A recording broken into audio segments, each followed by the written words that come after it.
Olá, tudo bem com vocês? Vamos lá, a gente não conseguiu fazer a nossa aula de revisão. Então resolvi gravar esse videozinho. Me desculpe que eu não tenho os aplicativos corretos e nem habilidade para gravar vídeo. Então, foi no improviso mesmo. A prova de vocês tem 5 questões, 4 de múltipla escolha e uma questão aberta. Todas as provas têm a tabelinha periódica para vocês olhar quantos elétrons que o átomo tem na camada de valência. Num A tem 1, 2A tem 2, 3A tem 3, 4 e assim por diante. Então vamos lá. A prova é baseada em geometria analítica e forças intermoleculares. Forças intermoleculares, no caso de vocês, nada mais é me falar se a molécula ela é polar ou apolar. Ou seja, se ela tem polo negativo, né, ou não. Vamos lá no meu primeiro exemplo. HF. Está meio distorcido, mas eu vou ir falando como que é a molécula aí. HF, um átomo de hidrogênio e um átomo de flúor. Beleza. Quantos elétrons que o hidrogênio tem na camada de valência? 1, está lá na 1A. E o flúor, 7, está na 7A. Beleza. Fez a ligação, hidrogênio ficou com 2 elétrons, flúor com 8, é estável. Sempre que tiver apenas 2 átomos, eu não estou falando que, por exemplo, aqui tem 3 átomos, tem 2 de hidrogênio e 1 de oxigênio. Quando eu tenho apenas 2 átomos, ou seja, um átomo de hidrogênio e um átomo de flúor, ou 2 átomos de hidrogênio apenas, a minha molécula, a geometria analítica sempre vai ser linear, ou seja, em forma de linha. Eu vou reescrever aqui, ela em forma de linha. Opa, errei aqui. Em forma de linha.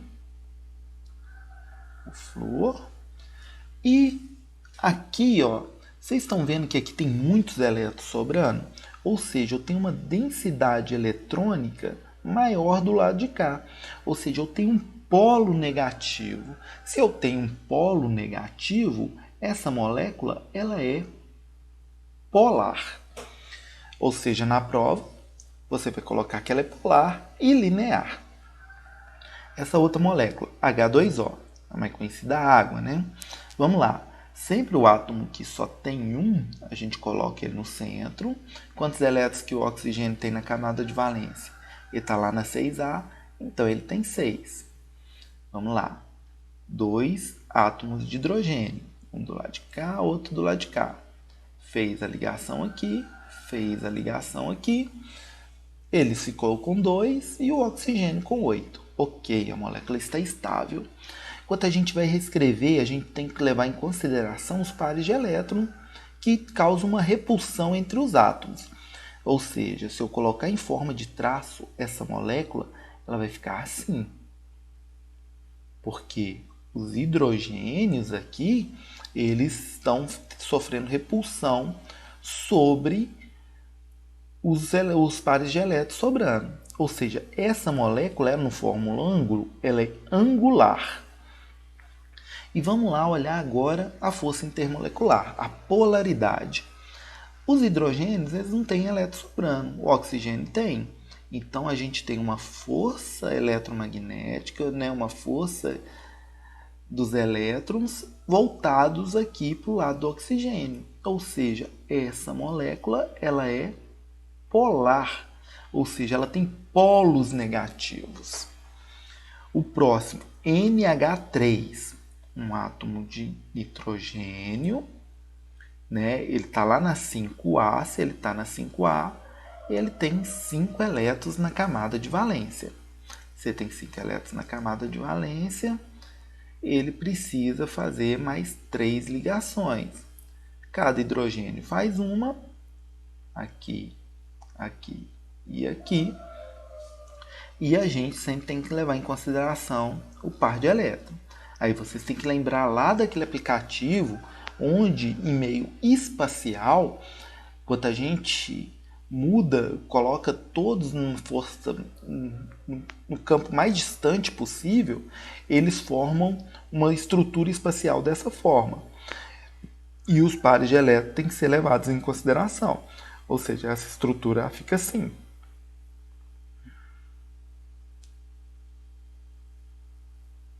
Beleza. Vocês conseguem enxergar como se fosse uma pirâmide aqui, ó? Aí, essa molécula, ela é piramidal. Agora, vamos olhar a polaridade. A gente tem um par de elétrons. Quanto tem par de elétrons assim? Normalmente, se não forem todos os átomos, ela tem polos voltados para o par de elétrons. Ou seja, ela é polar. Beleza? O CH4. Vamos colocar aqui o CH4. Aqui tá aqui assim, ó. Como é tudo no improviso aqui, esse trem fez uma curva. Beleza, CH4. Vamos colocar essa curva aqui maior aqui também, tá? Tal. CH4, ou seja, um átomo de carbono e 4 átomos de hidrogênio. Beleza? O carbono ele está na 4A, tem 4 elétrons. Quando coloco pauzinho, você pode saber que tem um elétron aqui e outro aqui. Um do carbono, outro do hidrogênio. Beleza? Aí, quando a gente olha tridimensionalmente, a gente tem que levar em consideração lá o do joguinho lá, do aplicativo. Ou seja, ficou um para cima, e quanto está mais afastado possível assim, quanto essa linha está mais tortinha, ela quer dizer que ela está mais para trás. Ela até que parece um pouquinho com a de cima, só que a gente vê que ela tem 4 átomos e não tem um par de elétrons, beleza? Quando a gente vê que ela não tem um par de elétrons, a gente percebe que se a gente olhar a carga elétrica aqui de todos os 4 lados, a gente não encontra diferença, ou seja, ela não tem polo negativo, então a gente fala que ela é apolar. E a estrutura, a geometria analítica dela? Esse tetra aqui vem dos 4 átomos que tem em volta dela, ou seja, ela é tetraédrica, beleza? Ou seja, quando tiver esse formato e tiver os 4, é tetraédrica. Quando tiver esse formato aqui e tiver o par de elétrons, ela é piramidal, beleza? Então, essa substância aqui, que é o metano, CH4, ele é apolar e tetraédrico. E por último aqui, o tricloreto de boro, ou seja, BCl3, se não estiver dando para enxergar direitinho aí. O boro, ele vai ficar no centro, ele está na 3A, ou seja, ele faz 3 ligações, e o cloro está na 7A, ele tem 7 elétrons na camada de valência. Cloro, 1, 2, 3, 4, 5, 6, 7. Cloro. 1, 2, 3, 4, 5, 6, 7. Beleza? Olha para vocês verem. O que aconteceu nesse caso aqui? Todos os cloros estão o mais afastados possível um do outro. Quando isso acontece, olha para você ver, se todos têm 7 elétrons na camada de valência, a nuvem eletrônica aqui em volta deles é igual. Então, não tem como você olhar aqui uma polaridade, porque olha, você vê a mesma força que tem para cá, tem para cá, que tem para cá, tem para cá, que tem para cá, tem para cá. Eu não vou criar muito mérito aqui, não, porque aqui é mais física, mas só que olhando assim, dá para ver que as forças elas se anulam, porque eu tenho a mesma força para todos os lados. Se tem a mesma força para todos os lados, quer dizer que ela é uma estrutura apolar. Ela não tem polos negativos, porque as forças se anulam. E como que ficou a geometria analítica dela? Vocês conseguem enxergar aqui que ela parece um triângulo? Se ela parece um triângulo, ela é trigonal plana. Trigonal plana. Beleza? Isso daqui é a base da prova de vocês. A questão aberta, ela fala de a geometria analítica e polaridade das moléculas abaixo. Em algumas está escrito lá também forças intermoleculares. Forças intermoleculares, no caso de vocês, é polaridade, então é só as duas coisas.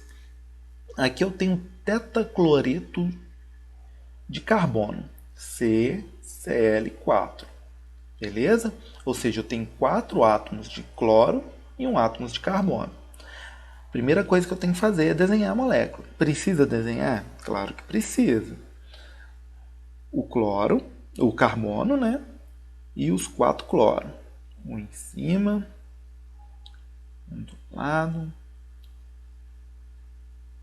outro do outro, e o outro embaixo. A primeira coisa eu sempre coloco eles mais afastados assim, para depois eu ver como que fica a geometria. Todos com 7 elétrons, né? O cloro está na 7A, 7 elétrons na camada de valência, e o carbono 4. Beleza. Quando eu olho para essa estrutura, ela não parece aqui com a do metano aqui, olha lá, tá vendo? Um hidrogênio, hidrogênio, hidrogênio, hidrogênio, ela forma essa mesma estrutura. Ó. O carbono com o cloro, e devido à repulsão, né, pelo espaço tridimensional, ela fica assim. Ou seja, se ela é igual a essa daqui, a gente já pode matar lá, tetraédrica. Tetraédrica. E a polaridade? Vocês concordam comigo que todos os cloros eles têm a mesma eletronegatividade? É o mesmo átomo. Então, eles todos têm a mesma eletronegatividade. Ou seja, as forças aqui elas vão se anular. Ou seja, sendo assim, ela é uma estrutura apolar. Ela não tem polos eletronegativos. Beleza? Essa é a base da prova. Se vocês tiverem alguma dúvida, vocês podem perguntar durante a semana, né? Vocês podem me falar ou qualquer coisa, tiver alguma dúvida pontual, eu passo uma revisãozinha, uma outra revisão, vocês escolhem. Não podem esquecer do trabalho, o trabalho que vai valer pela avaliação mensal, que era referente à nomenclatura, mas eu senti muita dificuldade e o meu intuito não é prejudicar vocês. Como que vocês vão fazer o trabalho? Vocês vão revisar um caderno, memória, até mesmo os colegas, e escrever 2 laudas. Para quem não sabe, uma lauda é um lado de uma folha, ou seja, é uma folha dos 2 lados sobre os conhecimentos adquiridos, as experiências vividas na nossa disciplina. Ou seja, você vai falar sobre se gostou do experimento, do tipo de aula. Esse negócio você pode colocar também sobre aquilo que você aprendeu, a parte da matéria. Isso aí é a seu critério. Lembrando que eu não vou corrigir a ortografia, português, não tenho a qualificação para isso. Vou apenas olhar o conteúdo de suas palavras. E esse trabalho tem que ser entregue até o dia da prova, ou seja, até o dia 23. Beleza? Bom, é isso, né? Uma boa prova para vocês. E qualquer coisa eu estou à disposição. Abraços e ótima semana para vocês.